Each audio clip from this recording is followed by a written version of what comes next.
Back.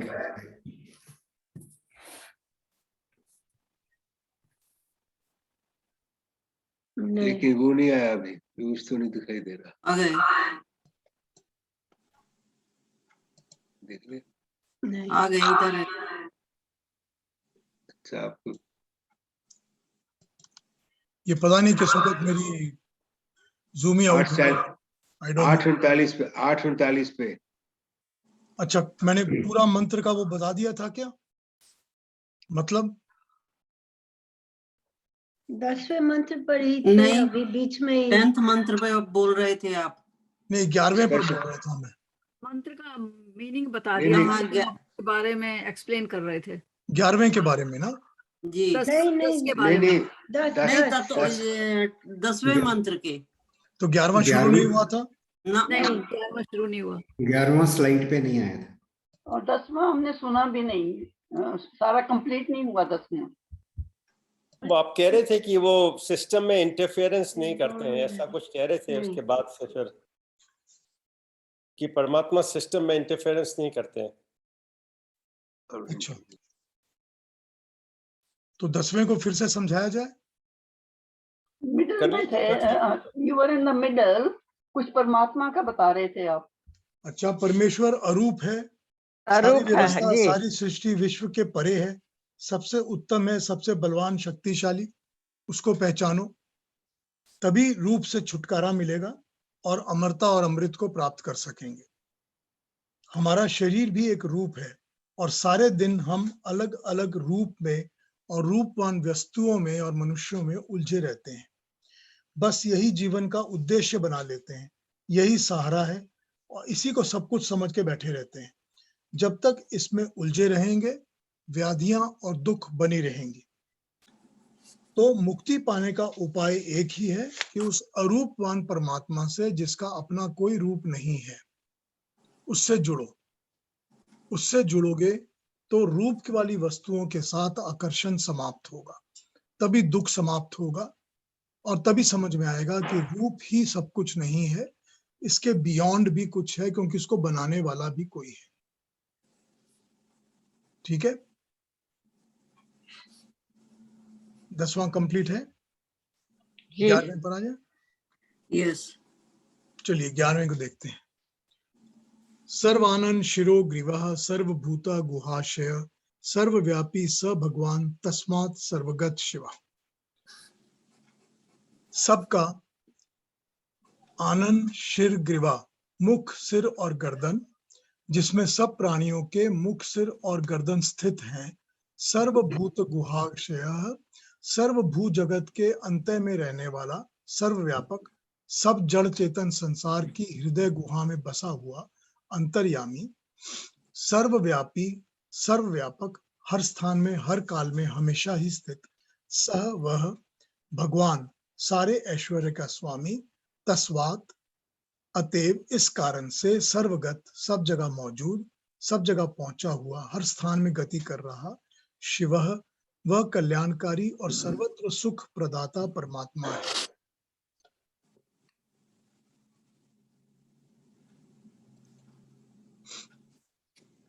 इस सृष्टि के सारे मुख, सारे सिर और सारी गर्दनें सब उसी की हैं। सब प्राणी के हृदय रूपी गुहा में वो विद्यमान है। वो सर्वव्यापी है, वो सब जगह व्याप्य है, व्याप्त है, सर्वगत है, हर स्थान में, हर कण में मौजूद है। वो भगवान है, सारी सृष्टि का ऐश्वर्य उसी का है। वो मंगलकारी, कल्याणकारी शिव है। अभी साफ सुन रहे हैं ना? ठीक चल रहा है? केतन जी, आपने कुछ आवाज कहना है? सही आ रही है। अच्छा, केतन जी, आपने कुछ कहना है क्या? आपका एक हाथ उठा हुआ है। नहीं नहीं, वो आपका वो बंद हो गया था जब मैंने किया था। अच्छा, ठीक है, ठीक है। ये उसके कॉस्मिक पर्सन होने की बात कही गई है, जिसे हम उसके विराट रूप की तरह जानते हैं, जैसे कि श्री कृष्ण गीता में दर्शाते हैं।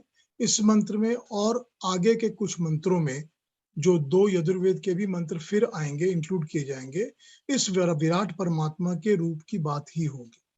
तो मंत्र कह रहा है कि उसके विराट होने की, उसके सर्वव्यापक, सर्वगत होने की बात। सारी सृष्टि सृष्टि में जितने भी मुख हैं, जो कुछ देखते हैं, सुनते हैं, भोग करते हैं, गंध स्वाद लेते हैं, सब उसी के हैं। जितने भी विश्व में सिर हैं, जो कि कुछ भी सोचते हैं, कोई भी बुद्धि का काम करते हैं, कोई भी निर्णय लेते हैं, सब उसी परमात्मा के हैं।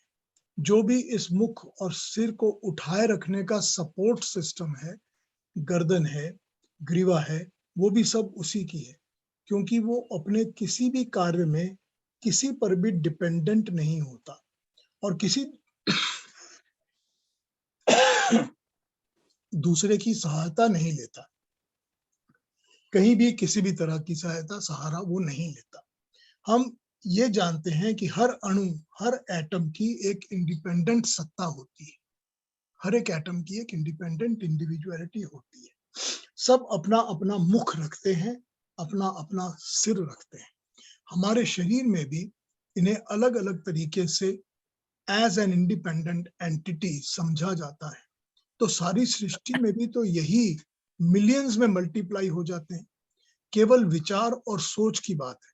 शरीर के अणु भी प्रकृति से ही बनते हैं, मिलते हैं, और प्रकृति के अणु हर स्थान में, हर वस्तु में फैले ही हुए हैं।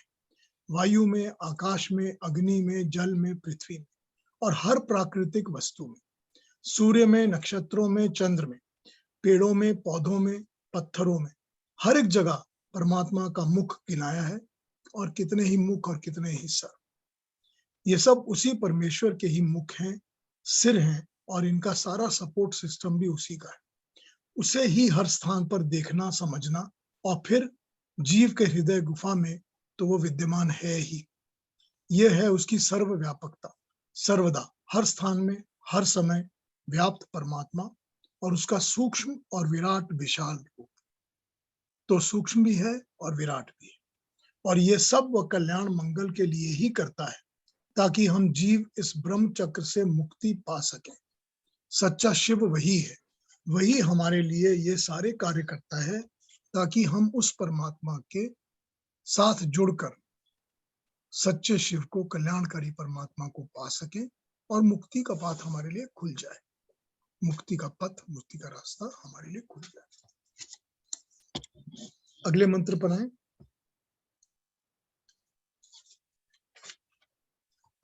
कोई चर्चा वगैरह करनी है क्या, या कोई प्रश्न पूछने हैं? अभी है हमारे पास 10 मिनट। तो एक बात पूछनी है पीयूष जी की, आप कह रहे थे कि अभी वो सच्चा शिव वही है, तो एक तरफ परमात्मा, एक तरफ शिव, तो क्या बोथ आर सिनोनिमस? हाँ, वो जब कल्याणकारी भाव में उसको कहते हैं तो शिव कहते हैं। तो शिव एक शक्ति हुई, उसका मैंने नहीं, शिव परमात्मा का वो स्वरूप है, हम उस तरह याद करते हैं। आप परमात्मा तो बहुत सारे नामों से याद करते हैं ना, करते हैं ना। परम पिता कहते हैं, परमेश्वर कहते हैं, परमात्मा कहते हैं, प्रभु कहते हैं, ईश्वर कहते हैं, कई नामों से याद करते हैं। राइट। उसी तरह जब उसको शिव से याद किया गया तो कल्याणकारी, जो कल्याणकारी स्वरूप है परमात्मा का, वो शिव है जो कल्याण करता है। ठीक है, ठीक है।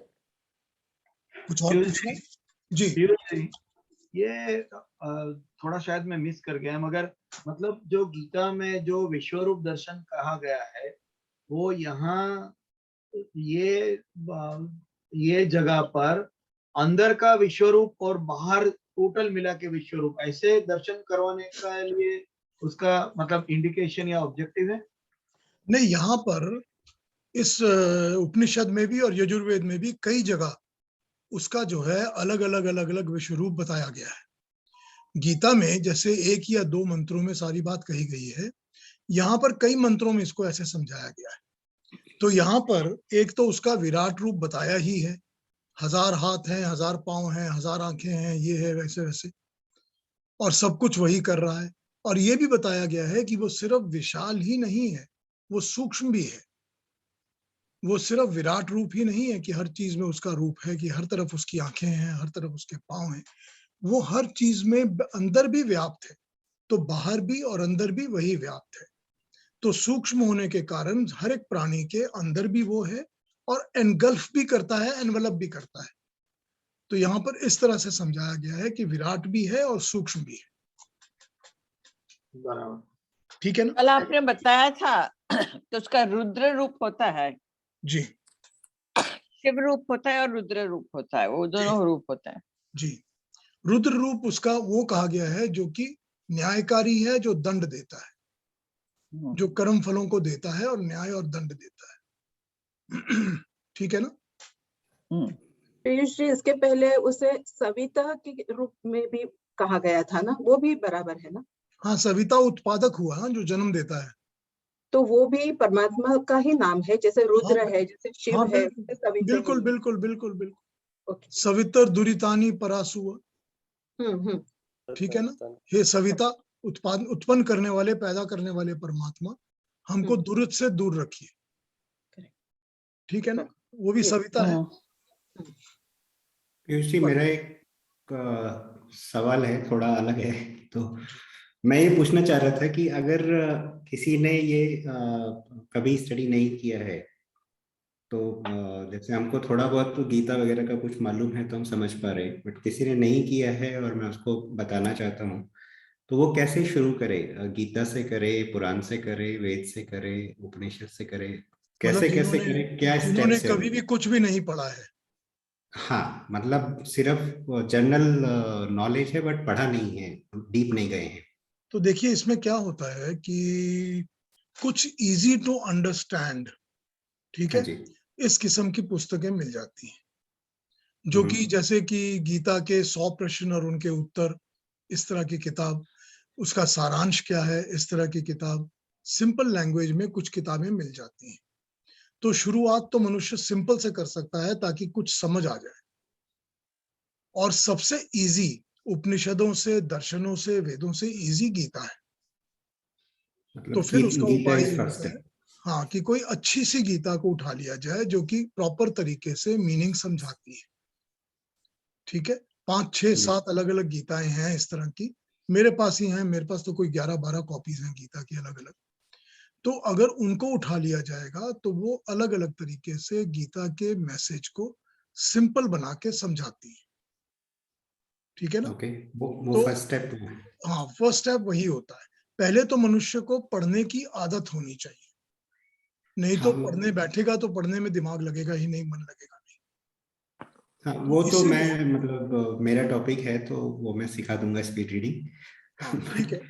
तो ये पहले सिंपल किताबें कोई उठा ली जाए, जिनमें बहुत ज्यादा हैवी नॉलेज की वो नहीं होती, सिंपल तरीके से बच्चों के लेवल पर या थोड़े नेक्स्ट लेवल पर समझाया होता है। एक्चुअली मैं अपने बच्चे के लिए ही पूछ रहा हूँ, वो अभी 12 साल का है, तो थोड़ा बहुत मैं चाहता हूँ कि उसको ABCD शुरू करें उसकी। हाँ, ठीक है, ठीक है। तो इसी लेवल पर उठा लीजिए, कुछ ना कुछ ऐसी किताबें मिल जाती हैं। ठीक है? ऐसी किताबें तो मिल हैं जाती मेरे हैं पास कि हिंदू धर्म के 100 बड़े बड़े प्रश्न या छोटे प्रश्न या मुख्य पाठ क्या है, इस तरह की बहुत सारी किताबें मिल जाती हैं। उनमें बड़ी सिंपल तरीके से बच्चों के लिए समझाई हुई बातें होती हैं, तो उनको आप ले सकते हैं, देख सकते हैं, तो आपको समझ में आने लग जाएगा कि ये सिंपल है। ठीक है ना? और ठीक है, उससे शुरू करेंगे।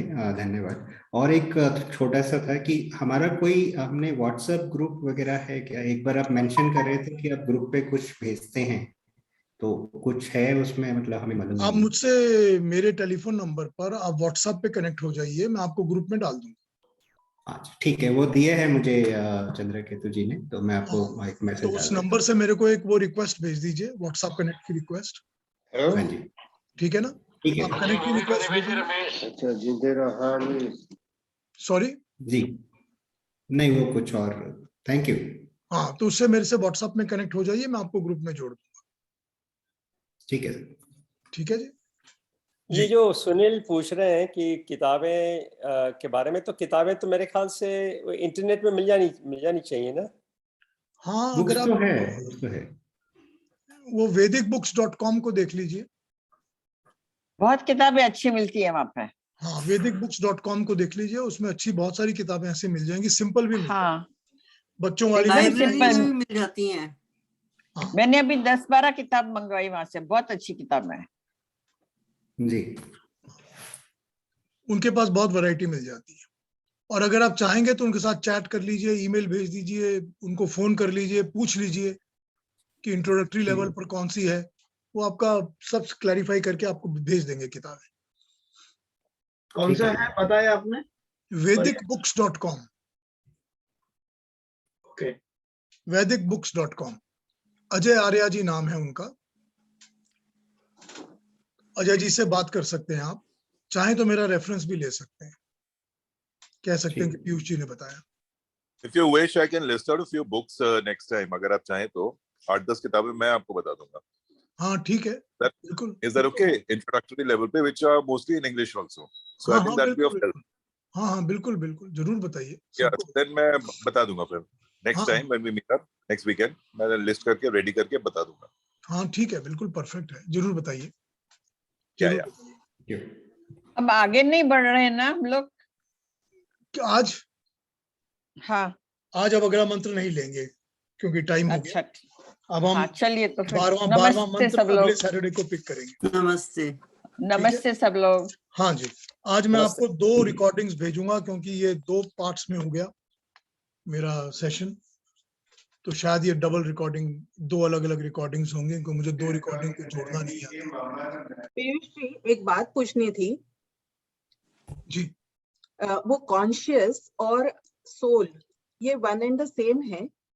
Soul and conscious are they same? No, they can not be same.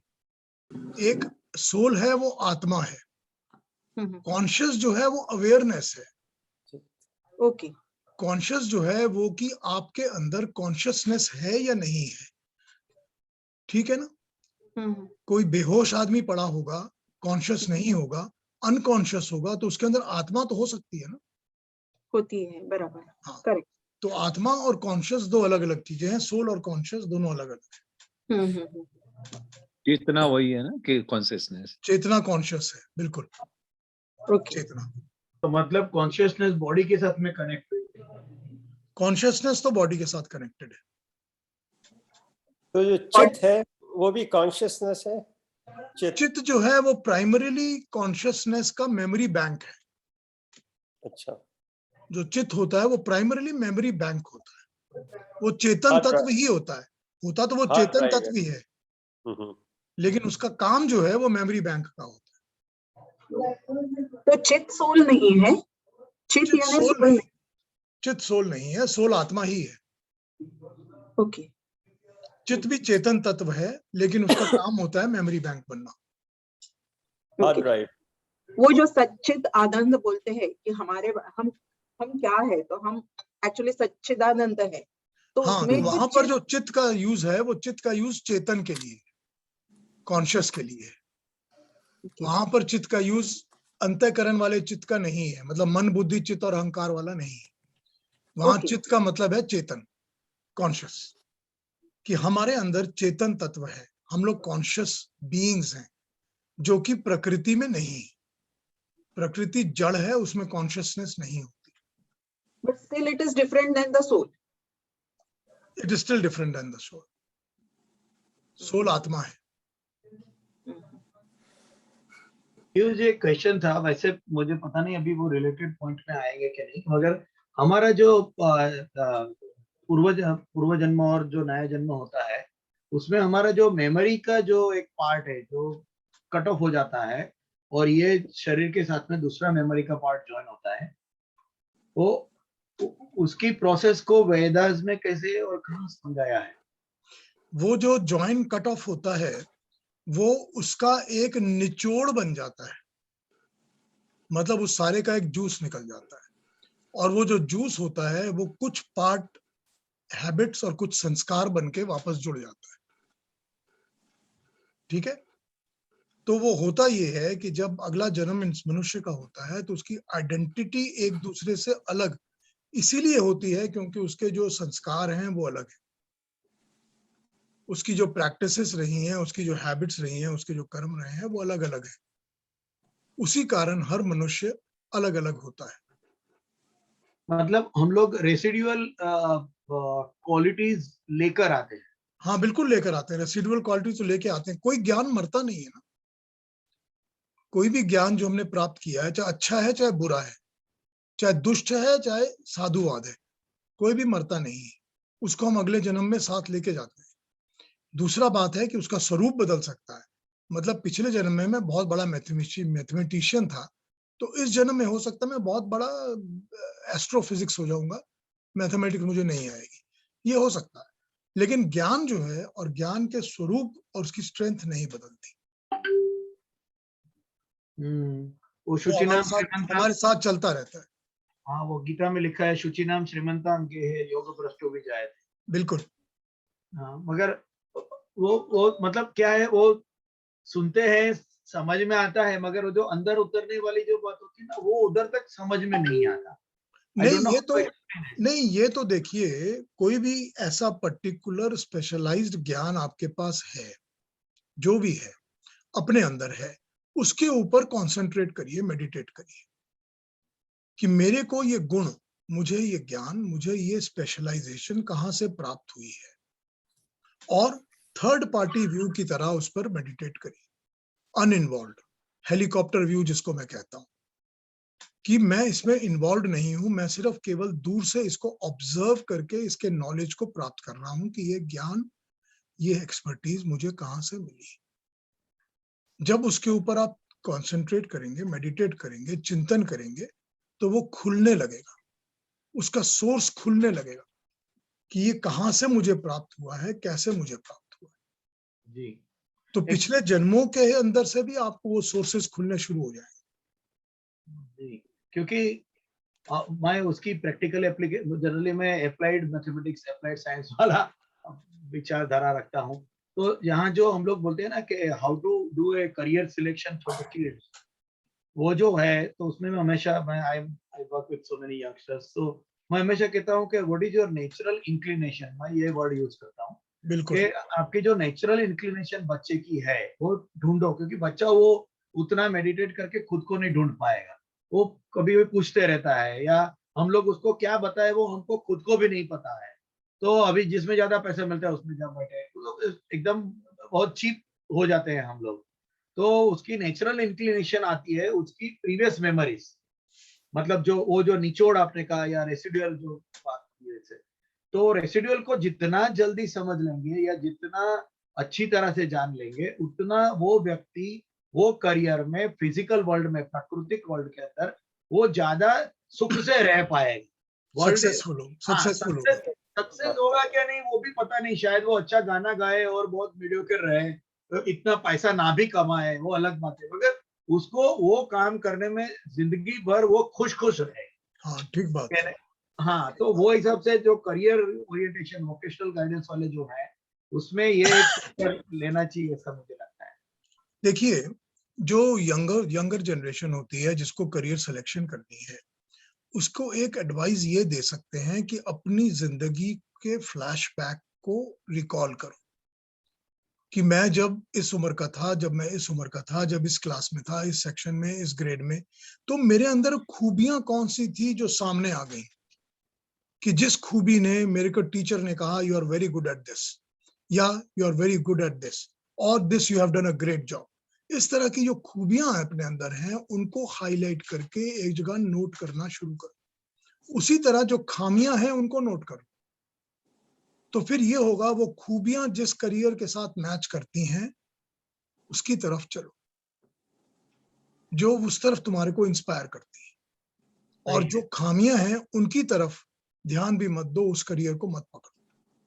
ये अपने आप सेल्फ एनालिसिस हो जाता है, कर सकता है कोई भी। बराबर। एक और प्रश्न था, सॉरी बहुत सारे प्रश्न हैं, I am just hijacking the whole meeting. कभी कभी क्या होता है कि इसमें एक वो बहुत बड़ा आता है फैक्टर, वो बोलते हैं ज्योतिष। तो क्या बोलते हैं कि ये व्यक्ति के ग्रह देख के ऐसा चल लगता है कि ये आर्ट में ज्यादा जाएगा, इसमें जाएगा, और ये एक बहुत बड़ा, I am entering into a big room, मगर बोलते हैं कि इसके ग्रह के हिसाब से इसके इसमें ज्यादा जाएंगे, और वो बहुत कुछ मिलता जुलता भी कभी कभी दिखता भी है, मतलब you know if you go statistically. तो क्या ऐसा कुछ उसका हमारे पूर्व जन्म फिर मिला हुआ जन्म के जो ट्रू ज्योतिष के हिसाब से ग्रह के स्थान, और वो हिसाब से हमारा ये जन्म का कर्म बंधन और स्किल सेट, वो क्या एक वन होमोजेनियस पिक्चर है या क्या है? नहीं, देखिए ये बहुत मुश्किल है। मुश्किल इसीलिए है क्योंकि प्रॉपर एनालिसिस करने वाले ज्योतिष भी बहुत मुश्किल से मिलते हैं।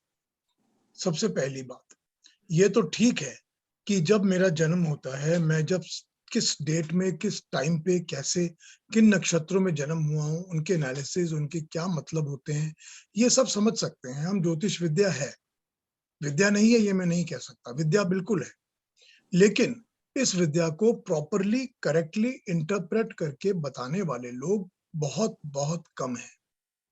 तो अगर हम इस चक्कर में फंस जाएंगे कि उनके एडवाइस पर ही चलते जाएं, तो we can fall into a wrong path also. तो उससे अच्छा होता है कि अपने सेल्फ असेसमेंट पर ज्यादा ट्रस्ट किया जाए, क्योंकि अगर मैं एक लाइन बहुत ऐड मुश्किल करना होता है चाहूंगा, ऐसे किसी को समझ पाना कि ये बिल्कुल करेक्ट बोलेंगे या नहीं बोलेंगे। और ऐसा भी नहीं होता कि वो हर जगह ही करेक्ट बोलेंगे। हो सकता है कि किसी का एनालिसिस ठीक किया हो, किसी का नहीं ठीक किया हो। ठीक है ना? मैं ज्ञान एक तो है। सेंटेंस अगर ऐड कर सकता हूँ, एक्चुअली वो मेरा टॉपिक है, इसलिए इसके लिए जो पर्सनैलिटी असेसमेंट होते हैं, ये बहुत हेल्पफुल होते हैं अगर आप अच्छी जगह से कराएं, ऑब्वियसली। बट बहुत सारे अवेलेबल हैं और हम लोग भी करते हैं, और उसमें काफी कुछ, बिकॉज अपने आप सोचने के लिए बच्चे को हम बोलते हैं तो दे आर इमेच्योर, वो समझ नहीं पाते हैं कि क्या है, वो कुछ और गलत भी समझ लेते हैं, जैसा आपने बोला। तो उसके लिए मतलब एक सिंपल प्रोसेस है, अगर पर्सनैलिटी असेसमेंट करा लें तो उसमें नॉर्मली स्ट्रेंथ और वीकनेस आ जाती है। तो वो भी प्रॉपर सोर्सेज में से ही कराना पड़ता है ना, जो ऑब्वियसली इंडिपेंडेंट और you have to go to the right doctor. Impartial और प्रॉपर सोर्स होने चाहिए।